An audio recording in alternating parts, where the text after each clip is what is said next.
It was 7:00 a.m. on my very first morning back at the ranch when the shouting started. There he is, the so-called owner who thinks rules don't apply. Karen's voice cut through the quiet like a siren. Clipboard in one hand, phone in the other, she stood at the fence line, pointing wildly at my barn, my tractor, even the old windmill. Every single thing here violates community standards, she barked. You ignored us long enough. Today you'll pay fines. Before I could even set my coffee down, she smirked and dialed the police right in front of me. Yes, officer, we've got a hostile resident refusing to comply. Send a unit immediately. I stayed calm, letting her threats spill into the morning air. Then I spoke. Name's Daniel Price. This ranch has been in my family for generations. What Karen didn't know, what froze the deputies when they arrived, was that I'm not just another homeowner. I oversee every HOA in the United States. By the way, where are you watching from? Drop it in the comments, hit like, and subscribe because you won't believe what happened next. When I first drove down the long dirt road and saw the wide gates of my family ranch again, I felt something in my chest I hadn't felt in years. It wasn't just nostalgia, it was grounding, like the earth itself reminding me where I came from. The fields stretched golden under the afternoon sun, the old windmill spun lazily in the breeze, and the barn stood proudly, its weathered boards scarred with stories my grandfather once told me as a boy. This wasn't just property, it was legacy. I had left years ago to chase a different kind of life. City skylines replaced the open plains, and conference rooms became my pasture. For a while it seemed worth it, the career, the paycheck, the constant hum of ambition. But the city had no horizon, no dawn that painted the sky pink and orange over cattle grazing. When my father passed, leaving the ranch solely in my hands, I knew the time had come to return. The house smelled the same as I remembered, pine floors, leather saddles, and a faint trace of hay. I walked the halls slowly, brushing my hand across old photos, my grandfather standing tall beside a horse, my father hammering fence posts, myself at 12 years old, holding my first fishing rod at the pond out back. Every inch of this place carried memory, and with it, responsibility. Out here, the silence speaks. Coyotes cry at night, hawks circle in the day, and when the wind whistles across the grass, you can almost hear the voices of the generations before you. That's what made this land sacred. Not HOA rules, not bylaws or fines. Family, legacy. But even in the quiet, I could sense tension waiting. It came in whispers from the neighbors when I reintroduced myself. You'll want to be careful, one old rancher said, his eyes darting toward the edge of the development that had crept too close over the years. She runs this place like a kingdom. Who? I asked, though I already suspected. He leaned in, voice low. Karen, the HOA president, thinks she owns the air we breathe. She'll tell you where to park your truck, how high your grass can grow, even what kind of lights you can hang on Christmas. She's been itching for someone new to push around. I smiled politely, but inside a fire sparked. My land was not her playground. My barn was not her project. Still, I listened as more neighbors offered the same warning in different words. One called her the sheriff without a badge. Another shook his head and muttered, "She thinks the HOA owns everything." At first I brushed it off. I'd dealt with plenty of self-important people in my career. CEOs who believed they were kings, politicians who thought laws bent to them. Surely one HOA president couldn't shake me. But as I walked the fence lines and checked the fields, I noticed the creeping influence she left behind. Signs posted near the shared road read, "Community Standards Enforced." My grandfather never put those there. HOA flyers stuck to the mailboxes warned of violations for structures deemed unsightly. And more than one neighbor admitted quietly, "We've all paid her fines, even when they didn't make sense. It's easier than fighting." Easier than fighting. That phrase echoed in my head. I wasn't wired for surrender, not when it came to my family's land. One evening, as I stood on the porch with a mug of coffee, I saw her for the first time. Karen, clipboard tucked under her arm, phone glued to her ear, pacing the road like she was patrolling her territory. She paused when her eyes met mine, her lips curving into a tight smile that didn't reach her eyes. She raised her hand in a half wave, but it felt more like a warning. Then she turned and walked on, already scribbling notes. That was my first taste of what was coming. My return wasn't just about reclaiming peace. It was about defending it. And Karen? She had no idea who she had just challenged. It didn't take long for the first notice to arrive. A bright orange slip flapped against my barn door one breezy morning, taped at eye level like a trophy. Karen wanted me to admire. In thick black print, it read, "Violation structure height. Exceeds community standards." I stared at the barn, the same barn my grandfather had built 50 years earlier. It hadn't grown an inch since the day he hammered the final beam into place. Weathered wood, steel roof, double doors wide enough for a tractor, functional, solid, honest. But to Karen it was apparently too tall. The notice went on to warn me that unless I brought the structure into compliance within 14 days, I'd be fined $150 per day. It even suggested demolition or significant modification as solutions. I laughed aloud, the sound echoing off the corrals. Demolish my grandfather's barn over her idea of community aesthetics? Not in this lifetime. Later that afternoon, she came herself, clipboard in hand, sunglasses perched on her nose. She walked up my drive with the air of someone delivering royal decrees. "Mr. Price," she said crisply, "I trust you've seen the notice." "I have," I replied evenly. "Good. Then you understand the urgency. That barn is in violation, it's a safety hazard, an eyesore, and it diminishes property values for the rest of us." I raised an eyebrow. "It's been standing here for half a century, longer than this subdivision has even existed." She sniffed. "Community standards evolve, everyone has to adjust." Her eyes darted toward my tractor parked near the fence. "That machine," she added, scribbling something on her clipboard, "must be screened from view. Heavy equipment should not be visible from the road. It sends the wrong message." I nearly laughed again but kept my tone polite. "It's a tractor, on a ranch, that's the right message." Karen pursed her lips. "Rules are rules." Then, as if remembering one more sin to catalog, she pointed toward the dog lounging on the porch. "And that animal, large breeds, must be kept in enclosed yards with privacy fencing. It's in the handbook." "Buddy?" I asked, glancing at my old shepherd mix. His ears twitched but he didn't bother to move. "He's been roaming this land since before you knew it existed. He's not going anywhere." Karen scribbled more notes, her expression smug. "Everyone bends eventually, Mr. Price. That's how communities work. If you resist, it'll only get more expensive for you." There it was, the threat wrapped in sugar. She wasn't asking for compliance. She was demanding submission. I stayed calm, even smiled faintly. "I'll review the notice," I told her, careful not to give her the satisfaction of a fight. "But you should know something. This isn't just any barn, it's part of my family's history. Some things don't bend." Her eyes narrowed, but she masked it quickly with a smile. "We'll see." She turned and walked back down the drive, her heels crunching on the gravel. Her clipboard clutched like a weapon. Buddy lifted his head, gave a low growl, then settled back down, unimpressed. That night I pinned the violation notice to the refrigerator with a magnet shaped like a horse. I didn't throw it away. I wanted the reminder. This wasn't just about wood and nails or a tractor parked in plain sight. It was about principle. Karen's first strike was nothing more than a test to see if I'd fold like so many others had. But I wasn't like the others.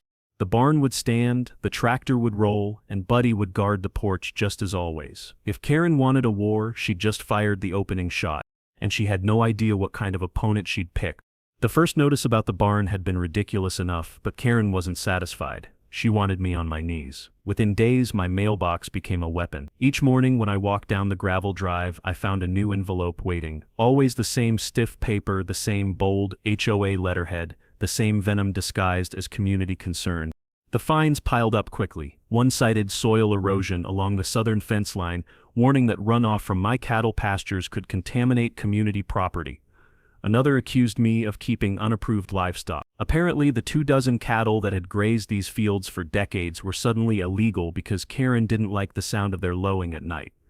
The most absurd, though, was the notice claiming my private well was unauthorized water usage. According to her, the ranch needed to hook into the community system and pay usage fees. I stood in my kitchen holding that letter, shaking my head. "Unauthorized well," I muttered. My grandfather dug that well himself, sweating through the Texas clay with nothing more than grit and determination. To Karen it was a violation. To me, it was legacy. The language in each notice grew sharper.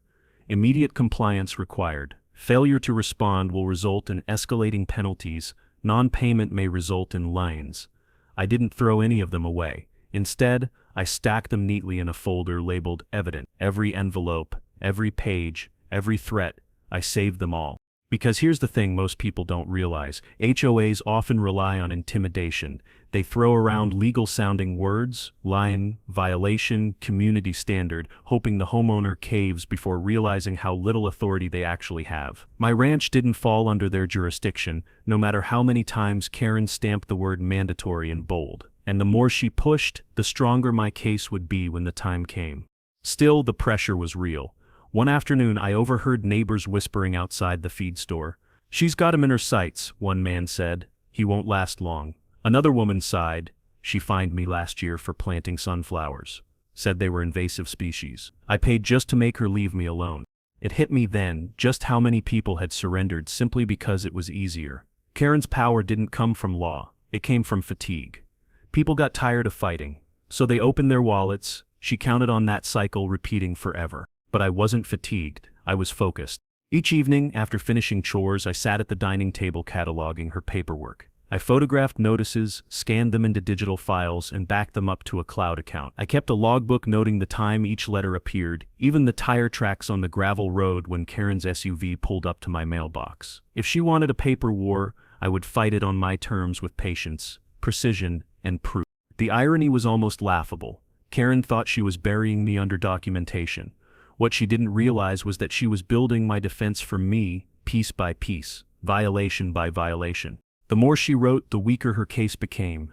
Neighbors still grumbled. A few shook their heads when they saw her at my property line again. One older man stopped by quietly and said, "Son, I've lived here 30 years. Nobody's ever beaten her. Just watch your back." I thanked him but didn't argue. Outwardly, I stayed calm. Inwardly, I sharpened my resolve. Karen believed her fines and notices would break me. What she didn't know was that every page slid into my folder made me stronger. And the day was coming when that folder would see the light of a courtroom. The sun was high, sweat rolling down my back as I repaired a section of fence along the west pasture. The rhythmic clang of my hammer against the post driver echoed across the fields. Steady, grounding, Buddy lay stretched in the shade of the truck, tail flicking lazily. It was a quiet, ordinary ranch chore, until Karen's SUV came screeching to a halt at the end of the drive. She stepped out in a crisp blouse and oversized sunglasses, barking into her phone. I didn't have to strain to hear her words. "Yes, officer. I need assistance immediately. We have a hostile resident refusing to comply with community law. He's operating heavy machinery without authorization. He's threatening the integrity of our neighborhood." I paused mid-swing, leaning on the post driver. Hostile resident? Heavy machinery? I looked at the old tractor parked nearby, more rust than paint, and couldn't help but chuckle. This was her latest strategy. If fines didn't work, maybe a uniform and badge would. Within 20 minutes, a patrol car rolled slowly up the dirt road. 2 deputies stepped out, squinting in the sun. Their body language told me everything: cautious, uncertain, already burdened with the weight of Karen's shrill complaints. "There." Karen pointed dramatically as though presenting evidence in a courtroom. "He refuses to stop. He's violating multiple HOA regulations. That fence isn't compliant, that equipment is unregistered, and he's disrupting the peace." One deputy glanced at me, then at Karen, then back again. "Ma'am, this looks like routine ranch work." Karen's voice pitched higher. "You don't understand. He's defying the HOA. This entire community depends on rules, and if you don't enforce them, he'll ruin everything." The younger deputy shifted uncomfortably. "HOA rules aren't exactly our jurisdiction." Karen's eyes flashed. "Then make it your jurisdiction. He's hostile, dangerous," he threatened me when I attempted an inspection. I set the post driver down slowly and wiped my hands on my jeans before approaching. Calm, controlled. The last thing I wanted was to look like the caricature she painted. "Afternoon, officers," I said evenly. "My name's Daniel Price. I own this ranch. I'm just repairing a fence my cattle pushed over last storm. That's all." Karen cut in. "He's lying. He's been issued multiple violations. He refuses to comply with HOA directives. He's a menace to this neighborhood." The older deputy held up a hand. "Sir, do you have any documents, property deeds, ownership papers, something that clarifies jurisdiction?" I nodded. "I do. From the cab of my truck, I pulled out a folder I'd prepared days ago. Not the whole arsenal, just enough to cast doubt. Here's the deed to the ranch. You'll notice the boundaries." The deputy flipped through, eyebrows raising as he scanned the survey maps. Karen leaned over, trying to snatch a page, but he stepped aside. "These documents, they show this land predates the HOA development." Karen's face flushed crimson. "Outdated, irrelevant. The HOA's authority supersedes his grandfather's paperwork. He's cherry-picking. I watched the deputies exchange a look, one that said they weren't buying her hysteria but also weren't ready to dismiss her entirely. That was fine. I wasn't ready to show my full hand yet either. "Officers," I said calmly, meeting their eyes, "I understand you've been told I'm hostile. You can see for yourselves, there's no hostility here.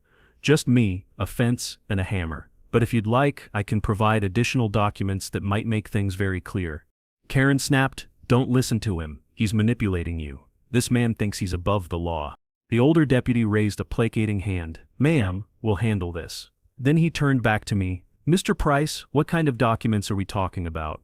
I allowed a small smile, the kind that explain exactly where the HOA's authority ends, and mine begins. But I'll save that for the right time. Let's just say, you're going to want to hear what I have to say. The deputies looked intrigued, Karen looked rattled, and me, I walked back to the fence, hammer in hand, heart steady, because the real reveal hadn't even begun. The air around the fence line grew heavier, as if even the summer breeze had stopped to listen. The deputies shifted uneasily, Karen's shrill voice still filling the space with accusations. "He's dangerous. He's manipulating you. Arrest him already." Her confidence poured out like poison, certain that her voice carried more weight than reason. I let her ramble for a few moments longer, then straightened up, brushed the dust from my jeans, and stepped forward. "Officers," I said calmly, my voice low but deliberate, "perhaps it's time I introduced myself properly." Karen laughed sharply, mistaking my composure for surrender. "Yes, do tell them who you are, some stubborn cowboy who thinks he's above the rules."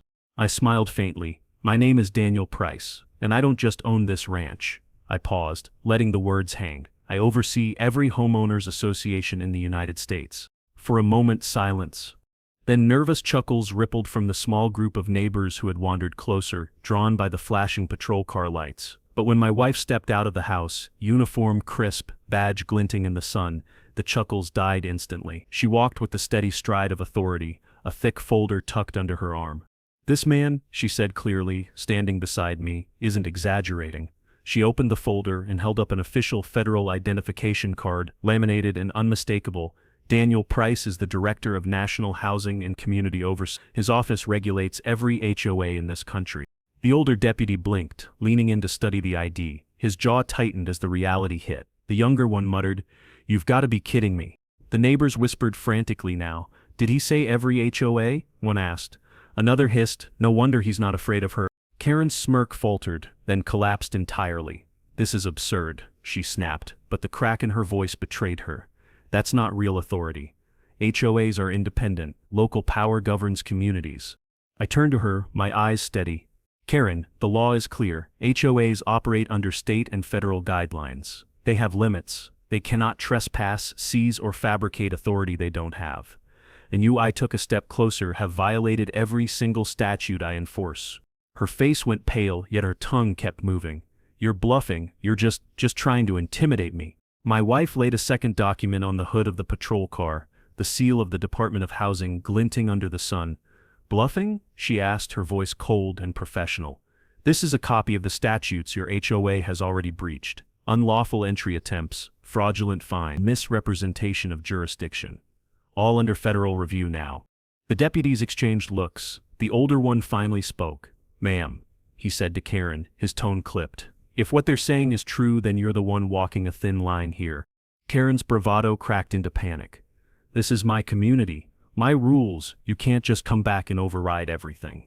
That barn, that well, even his dog, they're violations, and I—" "Enough." My voice cut through her tirade like a blade.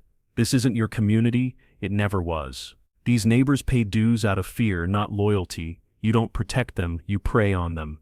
And as of this moment, your actions are under direct federal scrutiny." Gasps rippled through the gathering crowd. Phones came out, neighbors recording every word, every flinch of Karen's expression. For years she had been the one documenting others. Now she was the spectacle. Karen sputtered, pointing a trembling finger at me. "This isn't fair. You can't—" "You want fairness?" I interrupted, my tone hardening. "You just tried to criminalize me on my own land. You filed false reports. You tried to wield power you never had. And you did it while standing in front of the man whose job it is to stop people exactly like you." The younger deputy coughed awkwardly, clearly torn between amusement and disbelief. So, what happens now? I met his gaze steadily. Now? I document everything, same as I always do. Then I file it where it belongs. Karen thought she was above the law, but she just discovered she was standing under it the entire time. Karen's knees seemed to buckle slightly, her clipboard clattering to the dirt. For the first time she had no words. The crowd murmured louder now, a mix of shock and satisfaction. They had feared her for years. Today they saw her stripped of power with nothing more than truth and authority. I looked back at the deputies, then at Karen. You've just violated the exact laws I enforce, and you're about to find out what that means. The deputies nodded grimly. The neighbors leaned closer, eager for what came next. And Karen? She stood frozen, realizing her empire of fines and threats was built on sand and the tide had just rolled in. Karen should have stopped after that day by the fence. Most people would have. Most people faced with police officers, witnesses, and the undeniable truth of federal law would have gone home, lowered their head, and quietly plotted an exit strategy. But Karen was not most people. Humiliation didn't sober her. It inflamed her. The very next morning, a fresh violation notice appeared in my mailbox. This one was longer, almost theatrical, citing my continued defiance of established community order and threatening daily fines of $500. The alleged violation: improper fence construction, the same fence I'd just repaired in front of the deputies. 2 days later, another letter: unauthorized livestock expansion. I hadn't added a single head of cattle. Buddy, my old shepherd, looked up from the porch as if to ask whether she meant him this time. Then came the most laughable one yet: illicit soil disturbance. Apparently tilling a small plot to plant hay was a crime in Karen's kingdom. It would have been funny if it weren't so relentless. Each envelope was a reminder that she wasn't retreating, she was escalating. The smirk might have vanished, but her pen became sharper than ever. One evening, she marched right up my drive, waving a stack of papers like weapons. "Even you," she declared, her voice cracking but still loud enough for neighbors to hear. "Even you must follow HOA rules. I don't care what title you claim. You're still under me when you're inside this community." I stood on the porch, arms crossed, calm as ever. "Karen, I've already explained. This ranch predates your HOA. You have no jurisdiction here." She jabbed her clipboard toward me. "You think your federal badge puts you above the law? That's abuse of power. You can't just ignore our regulations because you say so." I smiled faintly. "Karen, the difference between us is that I don't say so. I know so. And the law backs me up." Her eyes flicked toward the cluster of neighbors gathering near the fence line, drawn as always to the drama she carried like perfume. For years they'd nodded when she barked, opened their wallets when she threatened, avoided her wrath by keeping their heads down. But now, I could see the shift in their faces. They weren't nodding anymore, they were watching her unravel. One whispered, "She's lost it." Another muttered, "He showed the cops the deed. What more proof does she need?" Karen heard them. She spun, snapping, "Don't let him fool you. He's using intimidation, parading some federal nonsense to scare us. But rules are rules, and if he ignores them, what's stopping anyone else?" Her voice cracked with desperation. The same neighbors who once flinched under her glare now folded their arms, skeptical. Fear was slipping from her grasp like sand through open fingers. Still, she pressed on. Within a week she plastered new flyers on every mailbox in the subdivision. Bold letters screamed, "Community standards under attack, stand strong against lawless residents." Beneath it, a list of my supposed violations: unsafe barn, roaming dog, unauthorized well, soil disturbance. She even accused me of harassing the HOA board, as though calmly presenting documents counted as harassment. The irony didn't escape anyone. People shook their heads at the absurdity, some laughed. But Karen doubled down again, warning in a newsletter that liens would soon be placed on my property if I didn't comply. That was her fatal mistake. She threatened liens on land she had no legal claim to, and that crossed from nuisance into fraud. My wife and I spent long evenings at the dining table, sorting through the mountain of paper Karen had gifted us. We created binders labeled notices, flyers, HOA mailers, police reports, every false fine, every baseless claim, every outrageous letter, neatly cataloged, time-stamped, and backed up digitally. "This is enough to bury her," my wife said one night, tapping a binder so thick it barely closed. I nodded, "And the more she writes, the deeper the hole she digs. She doesn't even see it." But I saw it, and so did the neighbors. More than once, a quiet knock came at my door after dark. Folks I'd barely spoken to stood there, apologetic. She fined me for keeping chickens, one confessed. Said it was against bylaws. I paid because I didn't want trouble. Another admitted, she made me take down my shed, cost me $5,000. I didn't know I could fight it. Each story added weight to the case we were building. Karen thought she was pressing harder on me, but what she didn't realize was that the pressure was exposing her to everyone else. By the end of that month, her campaign looked less like authority and more like obsession. The neighbors who once feared her started whispering openly, "She's gone too far, she's losing it, she's picking the wrong fight this time." And Karen? She just kept scribbling, kept mailing, kept threatening. But the truth was unavoidable now. She wasn't the hunter anymore. She was prey trapped in the very paper war she had started. And I was almost ready to end it. The summons arrived in a thick envelope stamped with county insignia. The HOA had filed suit, officially accusing me of ongoing non-compliance with community standards, refusal to pay assessed fines, and hostile conduct toward HOA leadership. I almost laughed as I read the allegations. Hostile conduct? My only weapon had been the truth. Still, they were serious. Karen had convinced the board that they could bury me under the weight of numbers. The date was set. I walked into the courthouse in boots polished enough to pass muster, documents tucked under my arm, my wife by my side. The room buzzed with tension. Neighbors filled the benches, some out of curiosity, others desperate to see the woman who ruled them finally held accountable. Karen sat at the plaintiff's table, surrounded by 3 board members and an attorney who looked like he'd rather be anywhere else. She wore her usual armor, blazer, pearls, a stack of papers clutched like gospel. When she saw me enter, her lips curled into a smile that was half victory, half venom. The judge, a seasoned man with graying hair and sharp eyes, took his seat. He tapped the gavel lightly. "We're here to hear the case of the Lakeside HOA versus Daniel Price. HOA, you may proceed." Karen practically leapt to her feet, shoving her attorney aside. "Your Honor, this man has flagrantly violated every rule our community stands for. He's mocked our authority, refused to comply with standards, and endangered the harmony of our neighborhood. He believes he is above the law." The judge raised a brow. "Ma'am, do you have counsel?" Her attorney cleared his throat. "Yes, Your Honor, and we—" Karen cut him off. "No one is above HOA rules. Not him, not anyone." The judge's eyes narrowed. "Sit down, ma'am. Counsel will speak for you." She huffed but obeyed, muttering under her breath. The attorney shuffled his papers and began outlining their argument. Fines unpaid, notices ignored, bylaws allegedly binding. To the untrained ear it sounded convincing. Legal terms draped in confidence often do. The neighbors whispered nervously. When it was my turn, I rose slowly, placed my folder on the podium, and met the judge's gaze. "Your Honor, the HOA's argument collapses under one simple fact. My property predates their authority. Their bylaws do not extend to land outside their subdivision. My ranch has been in my family for generations, long before a single HOA house was built." Karen shot up again. "That's irrelevant. He lives here now. He must obey." The judge slammed the gavel once. "Sit down."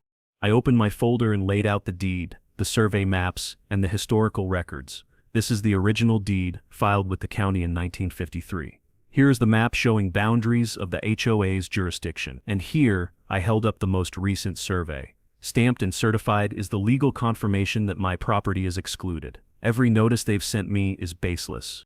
The board members shifted uncomfortably. Their attorney flipped through the papers, his face paling. But I wasn't done.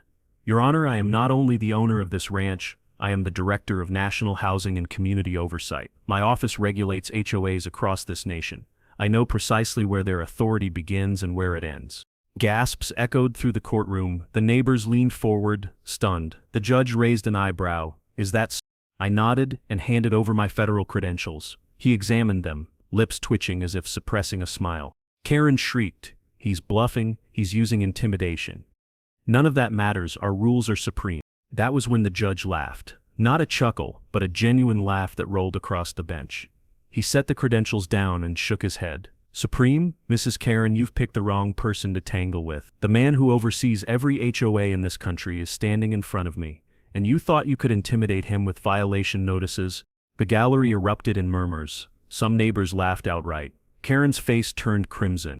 The judge banged his gavel, regaining order. "The evidence is overwhelming. The defendant's property lies outside HOA jurisdiction. Every fine, every lien threat, every violation notice is void. What's more, the HOA engaged in harassment, attempted fraud and misrepresentation of authority. Karen slammed her fists on the table. "This is outrageous. He's twisting the law."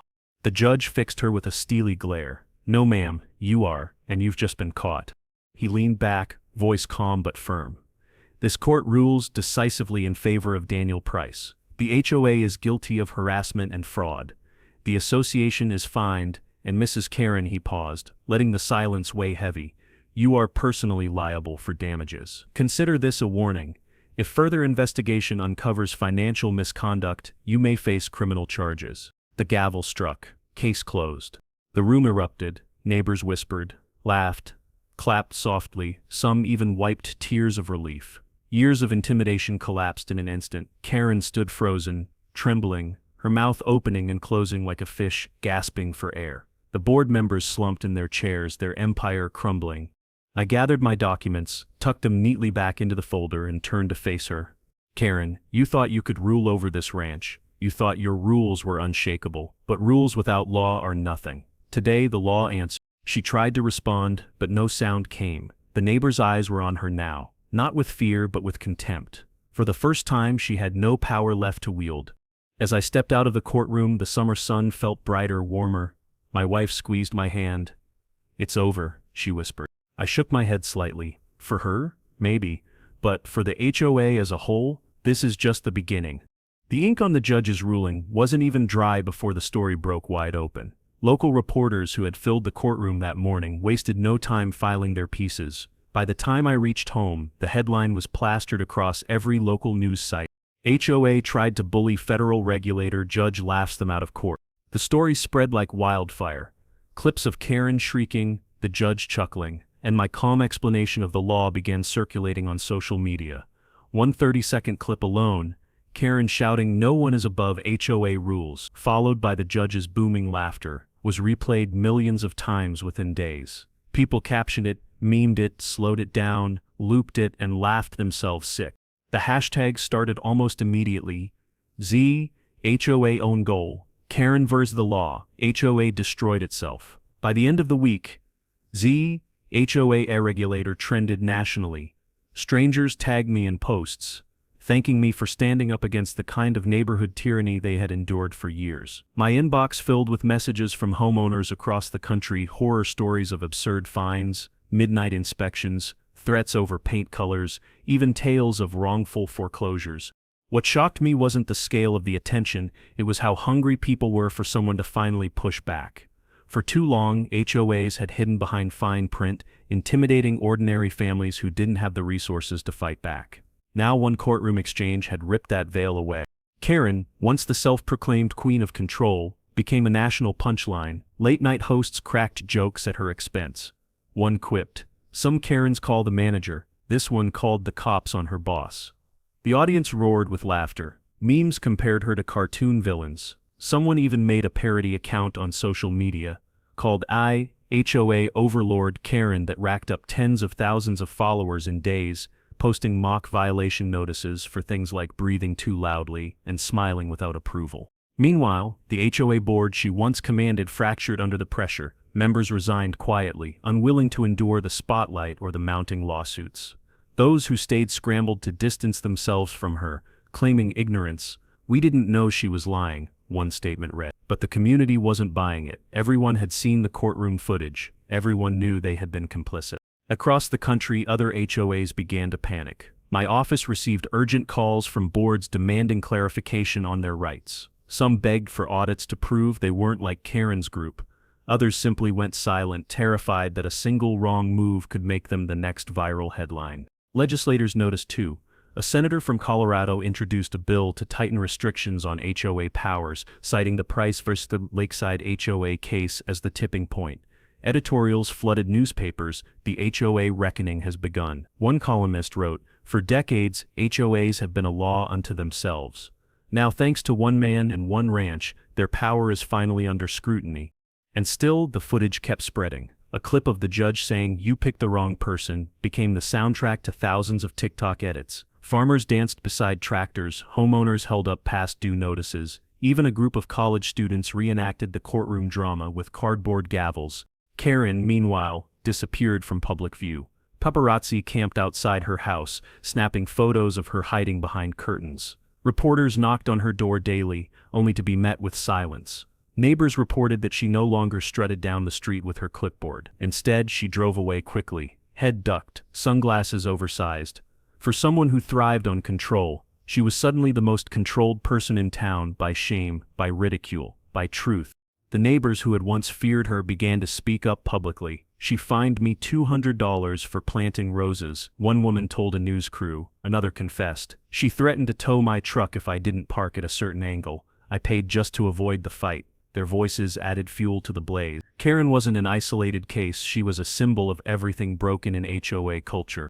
And me? I stayed quiet publicly, letting the storm rage on its own. There was no need to add commentary when the world was already shouting. Instead, I focused on my work, organizing the evidence, assisting the auditors, preparing for what I knew would come next, because Karen's downfall wasn't the end. It was only the beginning of a nationwide conversation about power, rights, and the limits of control. At night, my wife and I sat on the porch, watching the sun dip behind the hills. The glow of our phones lit up with headlines, messages, and memes. She chuckled at one post showing Buddy, my old dog, wearing a judge's robe with the caption, "Buddy finds HOA guilty." I smiled, shaking my head. The world really needed this, didn't they? She nodded. People were waiting for someone to stand up. You just happened to be the one holding the deed, and the badge. Down the road, I could hear neighbors talking more freely than ever. Laughter replaced whispers. For years, Karen's shadow had stretched over them like a storm cloud. Now, with the world watching, that cloud had finally lifted. But deep down, I knew the real storm hadn't passed yet. Public humiliation was one thing. Financial accountability was another. And as loud as the backlash was, the louder crash was still to come when the audits and lawsuits stripped away not just her pride, but every dollar she had siphoned in the name of community standards. For now, though, I let the laughter roll. The nation had finally seen what we had lived for years, a petty tyrant, undone by her own arrogance. And the best part, this was only round one. A media firestorm had left Karen humiliated, but humiliation doesn't pay debts. And debts, as it turned out, were the very thing she had tried hardest to hide. Barely 2 weeks after the court ruling, the county auditor's office announced a full review of the HOA's finances. The news rippled through the neighborhood like lightning. For years, people had whispered about the questionable fees Karen pushed through, the mysterious lake maintenance charges when no lake existed, the ever-increasing security fund even though the gates were never repaired, and the beautification budget that always seemed to fund nothing more than her own pet projects. Now the whispers became evidence. The audit revealed everything. Tens of thousands of dollars were missing, siphoned into accounts tied to Karen and a board member she kept under her thumb. Records showed inflated invoices from fake contractors, checks written to companies that existed only on paper, and receipts marked confidential. The so-called security fees had gone straight into her personal credit card bills. The maintenance reserve was traced to luxury shopping trips. And the community event fund? That one covered her vacations. The neighbors were furious. Many had struggled to pay those fees, scraping together checks because Karen threatened liens if they didn't. One family had delayed fixing their roof because they'd been forced to hand over $1,200 for HOA pest control. Now they knew it had bought Karen a designer purse. Lawsuits began piling up almost overnight. Residents banded together, some individually, others as part of a class action. "We want our money back," they said, their voices louder than fear for the first time. The HOA board splintered under the pressure. Those who hadn't already resigned now scrambled to save themselves. A few tried to throw Karen under the bus, claiming ignorance. But the documents didn't lie. Signatures tied them all to the fraud. My office received every audit, every suit, every report. And because of my federal role, this wasn't just neighborhood drama anymore. It was federal business. I filed a referral to the Department of Justice. Within days, a formal inquiry into Karen's mismanagement was underway. Federal agents arrived in black SUVs, carrying boxes into the HOA clubhouse. The same clubhouse where Karen once held her community tribunals now echoed with the sound of paper shredders being unplugged and hard drives being seized. Neighbors stood outside watching, some with arms crossed, others recording on their phones. One muttered, "Never thought I'd see the day." Another laughed, about time she faced someone she couldn't find, into silence. Karen herself didn't appear. Rumors swirled that she was hiding out with relatives in another county. But the evidence kept surfacing: emails, bank transfers, even text messages bragging to a friend about keeping the sheep in line. Every revelation made the outrage grow. The HOA collapsed in slow motion. First the board lost quorum, then the bank froze the association's accounts. Vendors canceled contracts, insurance carriers withdrew coverage. Finally, the county clerk issued a notice. Lakeside HOA was no longer recognized as an active entity. The same neighbors who once paid Karen without question now cheered as the signs bearing Lakeside HOA office were torn down. Some even threw small gatherings, toasting to the end of their neighborhood dictatorship. For me, it was validation of what I had known all along, that power without accountability corrupts, and that Karen's empire of fines and threats had always been built on sand. She thought paper could control me, but it was paper audits, lawsuits, federal filings that destroyed her instead. When the dust settled, the neighborhood stood freer than it had in decades. No more fake fines, no more threats, no more forged authority. The HOA that once seemed unstoppable now existed only as a cautionary tale, a headline, and a lesson carved deep into community memory. Karen, once the queen of clipboards, was now just another defendant in a long list of fraud cases. And I stood on my porch one evening, watching the sun dip over the pastures, hearing Buddy bark joyfully at the cattle, and thought, sometimes justice doesn't roar. Sometimes it simply grinds on, steady and unstoppable, until the corrupt are ground into dust. The HOA was gone, Karen was finished, the neighborhood was free, and the law had spoken louder than any notice ever could. The weeks that followed felt like breathing fresh air after years of choking on smoke. For the first time since I'd returned, the ranch truly felt like mine again, untouched by threats, free from notices, safe from Karen's clipboard tyranny. The sun still rose over the fields, the cattle still grazed in their slow rhythm, Buddy still patrolled the porch with the pride of a seasoned guardian, but the atmosphere was lighter. The invisible weight, pressing down on this land, had finally lifted. I spent mornings walking the property, mending fences not because Karen demanded it but because my grandfather taught me stewardship. Every post I hammered into place echoed with memory, his voice reminding me that land is not just owned, it is cared for. The barn stood tall, unchallenged, and for the first time in years, I opened both its wide doors and let the light pour through. Dust floated like glitter in the beams of sunlight, illuminating the tractors, tools and old saddles that had been locked away under threat. Neighbors began to stop by more often. Some came out of curiosity, others out of gratitude. An older couple brought a basket of fresh bread, saying softly, "We never had the courage to fight her. Thank you for doing what we couldn't." Another man shook my hand hard, eyes glistening. "She fined me for parking my RV in my own driveway. I paid it just to avoid her wrath. Seeing her gone, it feels like getting a piece of my life back." I didn't seek thanks, but I accepted it, because I knew what they meant. Karen hadn't just attacked me, she had stolen peace from an entire community, and standing against her meant standing for all of them. Soon, the ranch itself became a symbol. Kids rode bikes past without their parents worrying about imaginary violations. Families gathered near my fence line, waving as if the land had become a beacon of safety. Even Buddy seemed to sense the change, wagging his tail at every visitor instead of growling at Karen's SUV. One afternoon, the neighbors organized a small gathering at the edge of my property. They brought folding chairs, casseroles, and coolers of lemonade. There was no agenda, no speeches, just laughter, music, and relief. Someone joked that it was the first HOA-free picnic in decades. People clapped and cheered. For once, the only rules were kindness and respect. My wife looked around, smiling. "Do you see what you've done?" she asked. I shook my head. "No. Do you see what we've done?" This was never just about me. It was about everyone tired of living under fear. She squeezed my hand. "Still, you lit the match." As the sun dipped low, I gazed across the open fields.